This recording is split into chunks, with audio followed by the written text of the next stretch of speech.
GC net परीक्षा जून 2011 वाणिज्य commerce, ये जो है द्वितीय प्रश्न पत्र कॉमर्स का है। तो इसमें हम लोग जो है कि करेंगे 25-25 क्वेश्चन करके। तो ये प्रीवियस ईयर क्वेश्चन पेपर है जिसको हम लोग को देखना है। तो देखिए यहाँ पर पहला क्वेश्चन क्या है।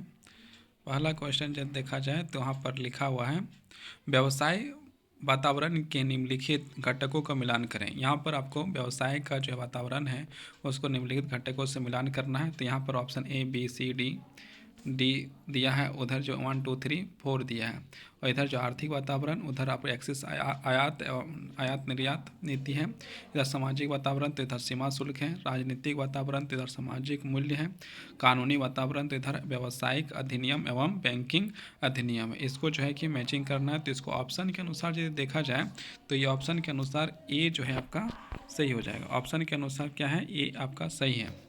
ए जो है क्या है आपका सही हो जाएगा, है ना।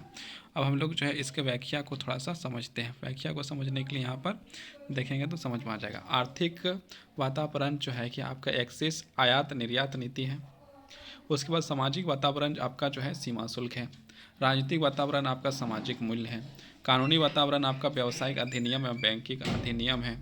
अब हम लोग नेक्स्ट क्वेश्चन की ओर बढ़ते हैं। नेक्स्ट क्वेश्चन जो है सेकंड है, नियोजन निम्नलिखित प्रक्रिया है। यहाँ पर ऑप्शन आपके 4 दिए हुए हैं। पहला है लक्ष्य अभिमुखी, दूसरा है लचीली, ऑप्शन सी है आपका समय आबंद, ऑप्शन डी है आपका उपयुक्त में सभी, है ना। तो यहाँ पर आपका जो है यहाँ पर दिया गया, तो इसमें जो आपका आंसर हो जाएगा, इसका आंसर हो जाएगा आपका उपयुक्त में सभी। उपयुक्त में सभी आपका डी नंबर का ऑप्शन जो है सही हो जाएगा। अब हम लोग यहाँ पर जो है कि इसके व्याख्या को देखते हैं, है ना। व्याख्या को देखते हैं बढ़िया से।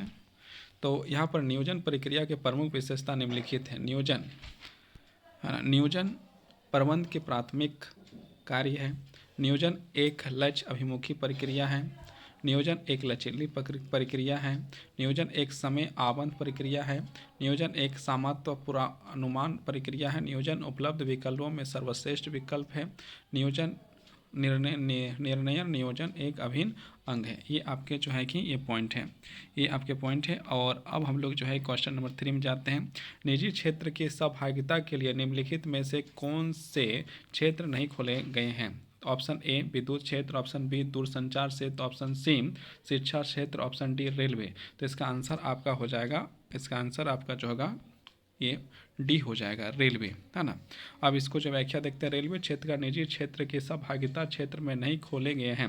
रेलवे एक विभागीय उपक्रम होता है। इसकी स्थापना विधानमंडल द्वारा पारित एक अधिनियम के अनुसार की गई है ना। अब हम लोग क्वेश्चन नंबर 4 में आते हैं। क्वेश्चन नंबर 4 में क्या बताया गया है। Question number 4, VAT VAT VAT लगाया जाता है। ऑप्शन ए सीधे उपभोक्ता पर, ऑप्शन बी उत्पादन के अंतिम चरण पर, ऑप्शन सी उत्पादन से लेकर अंतिम विक्रय तक के सभी चरणों पर, ऑप्शन डी उपयुक्त में से कोई नहीं। तो यहाँ पर आपका ये ऑप्शन के अनुसार ऑप्शन सी सही हो जाएगा, उत्पादन से लेकर अंतिम विक्रय तक के सभी चरणों पर।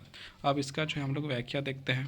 व्याख्या क्या है। ऑप्शन सी वेट का मूल्य विधादित है, कर है, यह किसी वस्तु के उत्पादन से लेकर अंतिम विक्रय के तक के सभी चरणों पर लगाया जाता है। यह एक प्रकार का अप्रत्यक्ष कर है। वेट को 1960 के दशक में सर्वप्रथम यूरोप ने लगाया था। अब क्वेश्चन नंबर 5 को देखते हैं। औद्योगिक क्रांति निम्नलिखित में से किस देश में सर्वप्रथम हुई। तो यहाँ पर आपको औद्योगिक क्रांति जो है पूछा गया, सबसे प्रथम किस में हुई थी। ऑप्शन ए में कहा गया France, option B Germany, option C England, option D USA America. तो इसका आंसर आपका हो जाएगा ऑप्शन सी, इंग्लैंड ने हुआ था। औद्योगिक क्रांति की शुरुआत सर्वप्रथम इंग्लैंड देश में हुई थी। 18वीं शताब्दी के उधार तथा 19वीं शताब्दी के पूर्वार्ध में कुछ पश्चिमी देशों ने तकनीकी, सामाजिक, आर्थिक एवं सांस्कृतिक स्थिति में काफ़ी बड़ा बदलाव लाया। इसे ही औद्योगिक क्रांति के नाम से जाना जाता है। अब हम लोग क्वेश्चन नंबर 6 में आते हैं। 6 में जो है कि क्वेश्चन नंबर 6 में आते हैं और देखते हैं भारतीय लेखांकन मानक परिषद की स्थापना किस वर्ष हुई थी। Option A 1970, option B 1972, option C 1973, option D 1977। इसका आंसर आपका हो जाएगा 1977, डी ऑप्शन। और इसका जो है व्याख्या देखते हैं। भारतीय लेखांकन मानक परिषद की स्थापना वर्ष 1977 में हुई थी। भारतीय लेखांकन बोर्ड भारतीय लेखांकन मानकों को लेकर, मानकों को तैयार करते हुए अंतर्राष्ट्रीय लेखांकन मानकों, अंतर्राष्ट्रीय वित्तीय रिपोर्टिंग मानकों का ध्यान रखता है तथा उन्हें देश में लागू कानूनों, रिवाजों, प्रयोगों तथा व्यावसायिक वातावरण के प्रकाश में एकीकृत करने की कोशिश करता है। ये आपका हो गया व्याख्या। अब हम लोग जो है क्वेश्चन नंबर 7 को देखते हैं। क्वेश्चन नंबर 7 जो है कि यहाँ पर हम लोग देखते हैं, जो आपका जो है यहाँ पर है, और इसको जो है कि हम लोग पहले क्वेश्चन को पढ़ते हैं। क्वेश्चन क्या है, एक फार्म में एक्स और वाई साझेदार है। वर्ष 2009 के दरमियान उन्होंने क्रमशः 1500 और 1000 का अपहरण प्रत्येक माह के 15 दिन के पूर्व महीनों के किया। अपहरण पर ब्याज 10% की वार्षिक दर से वसूल किया जाता है, तो उपयुक्त अपहरणों का ब्याज क्रमशः क्या होगा। तो यहाँ पर जो आपको बताना है, यहाँ पर ऑप्शन दिया हुआ है, और इसका जो है कि यहाँ पर यदि देखा जाए तो इसको जो है कि आपको हल करके दिखाया गया है। ऑप्शन ए 18,000, या ऑप्शन बी दिया, ऑप्शन सी दिया, ऑप्शन डी दिया है, और इसका आंसर यहाँ पर आपको जो है कि देकर देखिए, प्रश्न यूजीसी नेट द्वारा दिया गया उत्तर विकल्प ए था। तो इसका जो है कि क्या हो जाएगा, आपका ए जो है आपका सही हो जाएगा। इसको जो है कि इस तरह बनाया गया है, ये चीज़ को देखने के लिए जो है यहाँ पर आप देख सकते हैं, है ना। अब हम लोग क्वेश्चन नंबर नेक्स्ट की ओर बढ़ते हैं। क्वेश्चन नंबर 8, यदि क्रय प्रतिफल की गणना किए गए विभिन्न भुगतानों के योग द्वारा किया जाता है तो इसे विधि को कहते हैं। ऑप्शन ए यहाँ पर आपका क्या है, ऑप्शन ए में लिखा है एक मुक्त विधि, ऑप्शन बी शुद्ध मूल विधि, ऑप्शन सी शुद्ध भुगतान विधि, ऑप्शन डी अंश मूल विधि।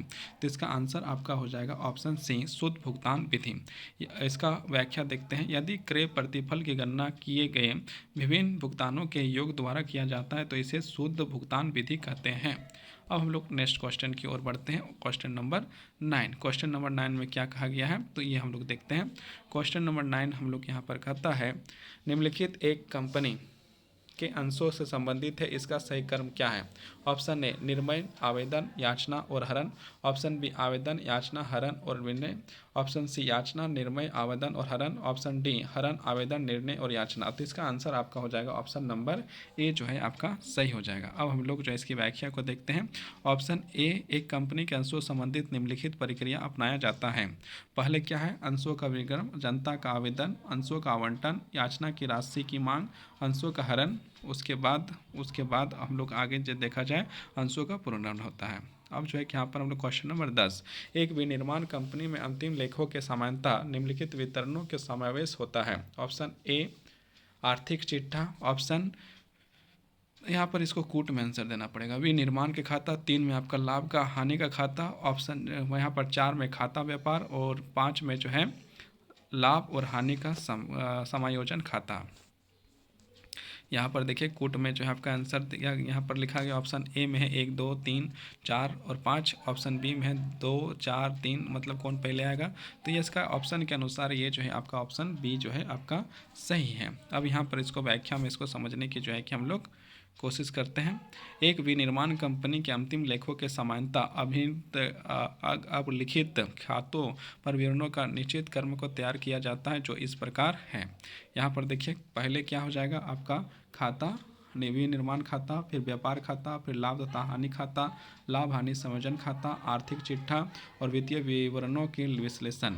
उसके बाद हम लोग आगे बढ़ते हैं, तो आगे जो है कि आपका होगा निर्वचन। अब हम लोग क्वेश्चन नंबर 11 में पहुंचते हैं। 11 में क्या लिखा हुआ है, 11 में लिखा हुआ है आपका प्रकट वार्यता का सिद्धांत किससे प्रतिपादित किया है। Option A Marshall, option B P.F. Durkal, option C Paul Samuelson, option D J.R. Hickson. तो इसका आंसर हो जाएगा आपका option number C Paul Samuelson. तो इसका जो प्रकट वार्यता के सिद्धांत का प्रतिपादन पॉल सेमुलन ने किया था। अब हम लोग क्वेश्चन नंबर 12 की ओर बढ़ते हैं। 12 में क्या लिखा है, 12 का क्वेश्चन नंबर को देखते हैं। तो क्या लिखा है, निम्नलिखित में से किस अवधारणा को मिथक समझा जाता है। ऑप्शन ए अल्प अधिकारी, ऑप्शन बी पूर्ण प्रतियोगिता, ऑप्शन सी एकाधिकार, ऑप्शन डी अपूर्ण प्रतियोगिता। तो इसका आंसर हो जाएगा ऑप्शन बी पूर्ण प्रतियोगिता। इसको अब हम लोग जो है कि क्या है, इसको हम लोग समझते हैं। 9 प्रतिष्ठित एवं आधुनिक अर्थशास्त्रियों के विशेष रूप से श्रीमती जॉन लॉक्सन इत्यादि अर्थशास्त्रियों ने बाजार के पूर्ण प्रतियोगिता की स्थिति को पूर्ण रूप में मिथक एवं काल्पनिक धारणा समझा है, क्योंकि पूर्ण प्रतियोगिता की स्थिति मानवीय दशाओं में संभव नहीं हो सकता है। इसका मूल कारण मानवीय प्रवृत्ति का परिवर्तनशील होना है। तो हम लोग आगे बढ़ते हैं और क्वेश्चन नंबर 13 में पहुंचते हैं। एक पूर्ण प्रतियोगिता बाजार अल्पकाल में संतुलन की व्यवस्था में अब होगा जब, यहाँ पर देखिए 4 ऑप्शन दिया है और ऑप्शन के अनुसार MC इक्वल टू MR जो है आपका सही हो जाएगा, है ना। एक पूर्ण प्रतियोगिता बाजार में अल्पकाल में संतुलन की स्थिति तब होती है जब सीमांत लागत मतलब MC और सीमांत आगम मतलब MR एक दूसरे के बराबर हो, जबकि पूर्ण प्रतियोगिता बाजार में ही दीर्घकाल में MC equal to MR equal to AR equal to P होता है। अब हम लोग नेक्स्ट क्वेश्चन 14 में जाते हैं। यहाँ पर आपको निम्नलिखित का मिलान करना। ए में लिखा है पूर्ण प्रतियोगिता, बी में लिखा है एकाधिकार प्रतियोगिता, सी में लिखा है अल्प अधिकार, और इधर जो है कि आपका डी में लिखा है एकाधिकार। इधर जो है नियंत्रण, कोई नियंत्रण नहीं। 2 में दिया आंशिक नियंत्रण, 3 में दिया व्यवहारिक रूप से कुछ नियंत्रण और 4 में दिया सामान्य नियंत्रण। इसको ऑप्शन के अनुसार देखा जाए तो ऑप्शन ए आपका सही हो जाएगा, ऑप्शन ए सही हो जाएगा। लेकिन इसको जो हम लोग को व्याख्या के द्वारा समझते हैं तो ये पूर्ण प्रतियोगिता आपका कोई नियंत्रण नहीं, एकाधिकार प्रतियोगिता आंशिक नियंत्रण, अल्प अधिकार आपका जो व्यवहारिक रूप में कुछ नियंत्रण, एकाधिकार आपका सामान्य नियंत्रण, ये आपका हो जाएगा आपका व्याख्या। अब हम लोग नेक्स्ट क्वेश्चन 15 में देखते हैं। अभिकथन और तर्क दिया हुआ है। अल्प अधिकार के तर्क एवं फार्म में उत्पाद की मांग प्रचलित बाजार कीमतों से ऊंची कीमत पर होती है। आर अल्पधारी फर्म की मांग वक्र कुचित होती है। इसको जो है कि हम लोग कोट में देखेंगे। ए और आर दोनों मिथ्या है, बी नंबर सत्य है, ए और आर दोनों सत्य, परंतु ए आर की सही व्याख्या नहीं है। और यहाँ पर आपका जो है कि ऑप्शन सी में कहता है ए सत्य परंतु आर मिथ्या है, डी कहता है ए मिथ्या परंतु आर सत्य है। तो इसका ऑप्शन आपका जो है कि डी जो है सही हो जाएगा, ए मिथ्या परंतु आर जो है सत्य है। अब इसकी जो है कि हम लोग जो है थोड़ा सा इसका जो है कि थोड़ा सा हम लोग व्याख्या भी देख लेते हैं। तो व्याख्या को देखते हैं। व्याख्या में क्या लिखा है। अल्प अधिकार के अंतर्गत एक फार्म के उत्पाद की मांग प्रचलित बाजार की कीमतों के बराबर या उससे कम भी होती है, जिसके कारण फार्म की मांग वक्र विकुचित होती है। अतः स्पष्ट है कि अभिकथन ए गलत है जबकि तर्क आर सही है। अब हम लोग 16 क्वेश्चन नंबर देखते हैं। 16 क्वेश्चन नंबर में क्या दिया है। एक कारखाने में 1000 श्रमिक है, जिसमें से 400 श्रमिक ए ग्रेड के हैं तथा 600 श्रमिक बी ग्रेड के हैं। ए ग्रेड में 300 पुरुष श्रमिक है और बी ग्रेड में केवल 200 पुरुष श्रमिक है। कारखाने में महिला श्रमिक कितनी है। यहाँ पर ऑप्शन दिया है, option A 300, option B 400, option C 500, option D जो है कि आपका दिया 600। ये आपका जो ऑप्शन के अनुसार ये जो है आपका सी जो है सही है। और यहाँ पर यदि किस तरह बनाया जाता है तो किस तरह बनाया गया है, तो यहाँ पर इसका पूरा प्रोसेस यहाँ पर आपको लिखा हुआ है ना। यहाँ पूरा प्रोसेस आपको जो है कि ये लिखा हुआ है यानी ग्रेड ए का श्रमिक 400, ग्रेड बी का 600, और इसको जो है कि आपका यहाँ पर जो है कि 500 जो है कुल महिला श्रमिक जो है कि यहाँ पर 500 जो है कि निकाल कर दिखाया गया है। तो आप इसको जो है कि आप देख सकते हैं और प्रैक्टिस कर सकते हैं। अब क्वेश्चन नंबर 17 है। जब समष्टि विजातीय होता है तो उसे समूह में विभाजित किया जाता है ताकि समूह के अंदर समरूपता रहे और समूह के बीच विजातीय रहे, तो प्रत्येक समूह में कुछ मदों का यथाकृत रूप से चयन किया जाता है। यह निम्नलिखित कहलाता है। क्या कहलाता है। अब यहाँ पर देखिए ऑप्शन में क्या है। एक नंबर गुच्छ यादृच्छिक प्रतिचयन, ऑप्शन बी क्रमबद्ध यादृच्छिक प्रतिचयन, ऑप्शन सी कोटा प्रतिचयन, या डी स्तरित यादृच्छिक प्रतिचयन। तो इसका आंसर आपका हो जाएगा ऑप्शन नंबर डी जो है कि बिल्कुल सही हो जाएगा। अब हम लोग जो है कि नेक्स्ट यहाँ पर देखते हैं इसकी व्याख्या। स्तरित यादृच्छिक प्रतिचयन के अंतर्गत जब समष्टि विजातीय होता है तो उसे समूह के विभाजित किया जाता है ताकि समूह के अंदर समरूपता रहे और समूह के बीच विजातीय रहे और प्रत्येक समूह से कुछ मदों का आंशिक रूप से चयन किया जाता है। अब हम लोग यहाँ पर क्वेश्चन नंबर 18 में जाते हैं। क्वेश्चन नंबर 18 में क्या लिखा है। निम्नलिखित में से कौन सा छोटा प्रतिदर्श है। यहाँ पर ऑप्शन दिया, option A 5, option B 10, option C 29 और डी में ऑल ऑफ दीज। इसका आंसर आपका हो जाएगा ऑल ऑफ दीज। एक छोटे से प्रतिदर्श तार पर ऐसे प्रतिदर्श में होता है जिसमें 30 से कम अर्थात 5, 10 या 29 प्रतिशत शामिल हो। अब हम लोग क्वेश्चन नंबर 19 में जाते हैं। निम्नलिखित में से किस सॉफ्टवेयर का शोध विश्लेषण के लिए उपयोग किया जाता है। यहाँ पर साप लिखा है SAP, B number ERP, SC number SPSS, और फिर जो है कि आपका टेली दिया हुआ TALLY। इसका आंसर आपका हो जाएगा option number SPSS computer software का प्रयोग शोध विश्लेषण के लिए किया जाता है। यह एक सांख्यिकीय विश्लेषण सॉफ्टवेयर है। इसका आविष्कार SPSS इन्फोमेंट ने 2009 में किया था। अब हम लोग क्वेश्चन नंबर 20 में जा रहे हैं। 20 में क्या है? 20 में लिखा है निम्नलिखित में से कौन सा डेटाबेस परतंत्र पद्धति है? आपका MS Excel, B MS Excel, option C MS Outlook, option D उपयुक्त में सभी। तो इसका आंसर आपका ऑप्शन ए जो है MS एक्सेल सही हो जाएगा। अब इसका व्याख्या को देखते हैं। MS एक्सेल डाटाबेस प्रबंधन की एक प्रणाली या पद्धति है। इसकी संरचना और वितरण माइक्रोसॉफ्ट विंडोज और मैकओएस एक्स के लिए किया है। या एक प्रयोग माइक्रोसॉफ्ट ऑफिस का एक भाग है। अब हम लोग नेक्स्ट क्वेश्चन देखते हैं 21। निम्नलिखित का मिलान करें। तो मिलान करने के लिए यहाँ पर आपका जो है ऑप्शन के अनुसार ये जो आपका डी जो है आपका सही हो जाएगा। और इसको हम लोग ठीक से अब जो है व्याख्या में देखते हैं। मिलान करना है, इसलिए यहाँ पर आगे हम लोग डायरेक्ट मैक्सलो आवश्यकता के अनुक्रम सिद्धांत है। इसके बाद हर्षवर्ग आपका आयोग सिद्धांत है। आवसी जो है कि जेड सिद्धांत है। और मैकगॉर्स एक्स और वाई सिद्धांत है ना। अब हम लोग क्वेश्चन नंबर जो है 22 में जाते हैं। निर्णयन प्रक्रिया निम्नलिखित चरणों पर विचार करें और सही अनुक्रम का चयन करें। एक में दिया गया समस्या परिभाषित करना, 2 में दिया गया विकल्पों का विचार करना, 3 में समीकरण अथवा बाधक घटकों का विचार करना, ऑप्शन नहीं है ये। 4 नंबर दिया श्रेष्ठ विकल्प का चयन और अमल करना है। तो करिए। ऑप्शन ए में आपका लिखा हुआ है 1 2 3 4। तो यहाँ पर ऑप्शन ए ही इसका जो है कि सही आंसर हो जाएगा। अब इसका व्याख्या को हम लोग देखते हैं। व्याख्या देखते हैं। सामान्यतः निर्णय प्रक्रिया का तौर पर किसी निगम तक पहुंचने के लिए अपनाए जाने वाले कदमों से होता है। निर्णय प्रक्रिया में निम्नलिखित चरणों को अपनाया जाता है। पहला, समस्या को परिभाषित करना, फिर समस्या का विश्लेषण करना, फिर वैकल्पिक हलों पर विचार करना, और आगे जो है कि और देखते हैं। और आगे क्या है? आगे है सीमाकारी अथवा बाधक घटकों पर विचार करना, सर्वश्रेष्ठ विकल्प पर चयन करना, अनुगमन करना।